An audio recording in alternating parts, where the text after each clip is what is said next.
Hi again, guys. So today, this is the first part in a two-part series of videos I'll be doing about infantry kit in the Falklands War. So I did make a video a while ago about a member of 2 para in the Falklands. I'm really not happy with that video. There's a lot of stuff I got wrong, a lot of stuff that wasn't right, etc. So I'm redoing that video. Some of the comments on that video point out where I went wrong. I accept that. I really should have put more research into that video. And it was just a bit. It was when I was still getting those bits together. So this is far more fleshed out now. So the first video, this video in the series is going to be about a member of 5th Infantry Brigade. This is a very broad thing. Some of the bits I've seen from photos were being carried, and it's a bit of a mixture of the different regiments and that were in 5th Infantry Brigade. Obviously, you've got the Gurkhas, the Scots and Welsh Guards in there as well as artillery units, etc. So there's a bit of a mixture of all those. It's not generic. It's not specific to one regiment. Is sort of a generic of 5th Infantry Brigade as a whole. So that will be the first video, which is this one, and the second video will be about the parachute regiment. Well, a member of either 2 or 3 para in the Falklands. I will possibly try and do also a third part to this series if I can get the thing together of a member of one of the commandos within 3 Commando Brigade as well. So we could do sort of a broad thing of, say, 5th Brigade, the Paras, and also the Royal Marines as well.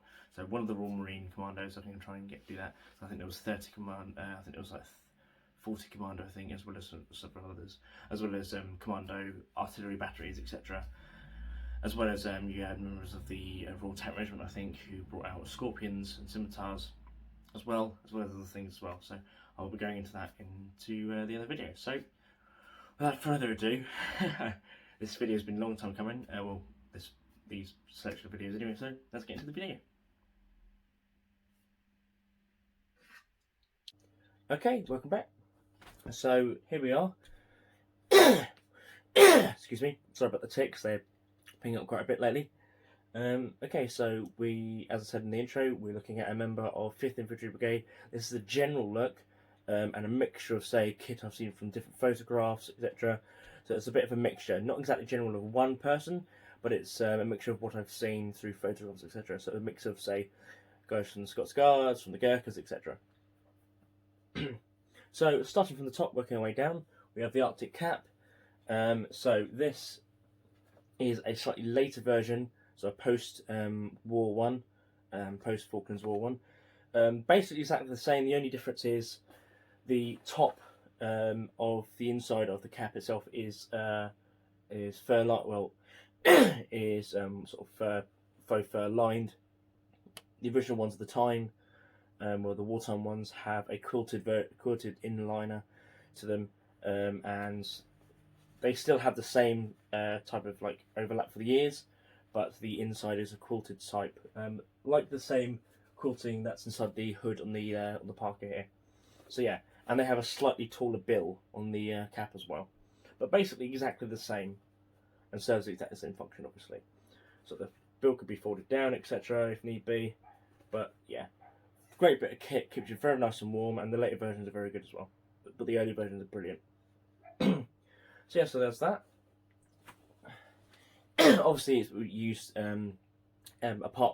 except from the instead of say the beret or the helmet, etc. Especially when you're on top of the mountains near Port Stanley, it's very, very cold and windy, and the rain and the ice winds are very, very bad because you're in the South Atlantic, basically. So I'll just move that out of the way. Below that, we have the scrim scarves, also to keep the cold off your neck. Also, it can be used for concealment, etc. Basically, general thing you see around this time. A lot of guys will be wearing that. And moving on to the parka itself, this is the Arctic parka, or sometimes correctly known as the Falklands parka. So we have a wire hood, quilted inside to that, and long coat, reinforced cuffs with Velcro for binding the cuff to your wrist to keep out the air, etc. Inside, you have a liner. This is a removable liner. It's quilted just like the hood, and can be put in, taken and taken out, and worn separately, and fitted with Velcro inside to keep it inside the actual thing. It has a long sleeve and has mesh vented underarm to basically give it air intake. 4 large pockets. Also has I believe it has a poacher's pocket on the inside, if I'm not mistaken. Yep, it has a poacher's pocket on the inside. Just trying to remember myself there. So 2 chest pockets and 2 lower billowed pockets, as well as a underleg, undercrotch gusset, which comes under and secures the back to the front to keep out the wind even more. Brilliant piece of kit, and very warm when you got the liner in. As I said, you can set the liner out so you can make it sort of like a windproof, and keep it lightweight. But when you got the liner in, it gives it a bit more weight, but it also keeps you very warm. Okay, moving on to the kit itself, we have the standard of the time, the 58 pattern webbing. So the left and right ammo pouches, carrying magazines for your 1A1 SLR, or belts of obviously belts of 7.62 for the GPMG, or magazines for the L4 Bren, etc. Many different type of weapon. So obviously, so the left and right pouches, the main belt for the kit, and then you've got the yoke as well. And across the chest, we have a bandolier for the L1A1 SLR, so 7.62 rounds. So if you empty all your magazines, you can re-bomb up when in, say, rest position or whatever, or even during combat operations. If you've got enough cover or whatever, you can then re-bomb up your magazines with the extra ammo you're carrying on your chest. Either 1 bandolier or 2 sometimes. It depends, really. Okay, now we've moved it round to the side. We can see the respirator bag for the S6, carrying all your embassy kit, etc. For anything that could be used, because it was possible. It's a combat situation, you don't know what's going to happen, really.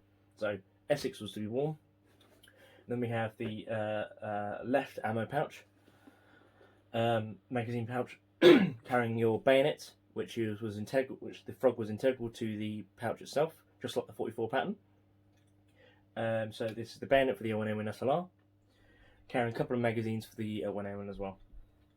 As you can see, the poncho roll on the back is carrying the NBC kit. There are pictures of, say, the Gurkhas, who are part of 5th Infantry Brigade, wearing their NBC kits at one point. Probably as like possibly as like an extra layer of warmth as well, because it is like a quite a sort of a thickish material. So it probably is like an extra layer, as like a windproof, or for general that reasons. But it was carried sometimes, not all the time. But this one, I do have a poncho, 58 poncho, which probably would be better to put on this display, but I don't have it at the moment. It's somewhere else in the collection, as well as the earlier cap as well. And this was just to hand and good representation, and there are pictures of it being used as well. So it's as I said, it's a representation of 5th Infantry Brigade. Moving on to the back, as I said, we have the poncho roll. This is hung high up on here, so it's probably been moved up from, say, the lower part of the belt upwards when they removed the Bergen, so at least it keeps it out of the way, keeps it high, keeps it out of the way. Obviously the Bergen would be probably dumped in a harbour area, etc. Before, say, to make it more comfortable when wearing as well. Also, it's a good bit, so when you lean back on something, it's like a cushion as well. That's quite good. This has been hung off the entrenching tool attachments on there, and then hooked round to the top of the pouches at the front. It's a very good way to carry it, actually. You see this a lot in, say, Germany as well. Sometimes the poncho roll being carried high above normally the kidney pouches. Okay, getting on to, obviously, the kidney pouches not being here. This is kind of going into that adaptation of sometimes the kit which you see among different, from section to section or company to company, basically within the British Army. This thing of like making the kit sort of comfortable for you, really. Which, so sometimes the replacement of the kidney pouches with, say, water bottle pouches or any other sort of thing. So sometimes you see 44 water bottle pouches and other kind of items. So I've got 3 water bottle pouches here. I have got water bottles in at the moment, but it could be holding anything. So one could be holding your water, your canteen, water bottle, or extra ammunition, or mess kit, etc., food, and then things could be swapped out in and out. So what's in your Bergen, for example. So it's a bit more easier. So when in a fighting sort of situation, you might not want to be carrying your rations, especially when you say you're going to be going back to a fighting position, or your kit's going to be brought up behind you. Things can be swapped out. As I said, this is representation of a mixture of things from 15th Infantry Brigade. If you did it differently, that's fine. That's what I'm getting. I'm trying to do like a general kind of mixture of things, of several different photographs, kind of a conglomeration of this, really. So yeah, so this you see this done a lot, say within, say with the parachute regiment as well, especially like exercises in Germany as well. Replacement of the kidney pouches, because they were liked and disliked. They're good bits of kit, but they can be a bit cumbersome in a way because they're quite large. They've got one quick release tab, which can, and the sides tend to bend and warp, and then you can lose kit out of there. So these are a much more secure way of keeping kit in, really. Moving on to this side now, onto the right side, we have the right ammunition pouch with the Energa grenade launcher pouch on it as well.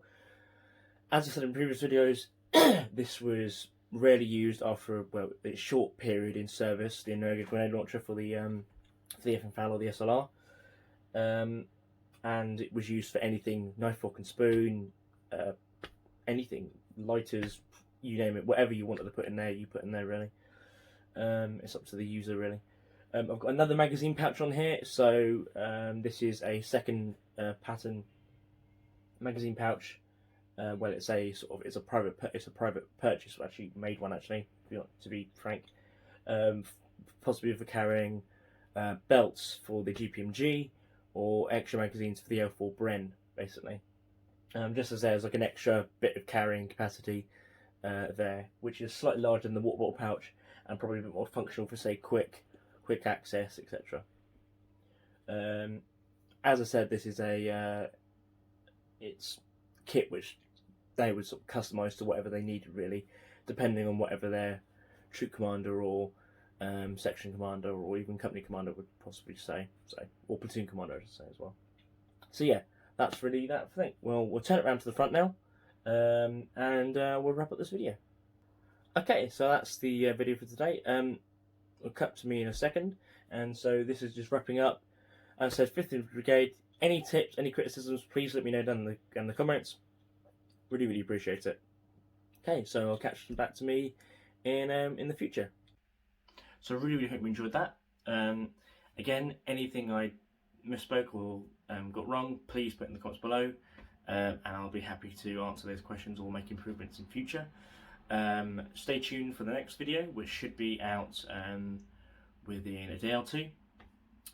Maybe a bit longer, just depending on internet-wise, which I mentioned in the previous video from the chat I had with Ricardo. As I said, internet's getting installed within my new place, so it's a case of when I've got the best connection, etc. So, thank you. So, really, really hope you enjoyed. Please like, comment, subscribe if you'd like to, and anything is great help. Any criticism would be perfect. So yeah, thank you. So see you in the next one. Bye.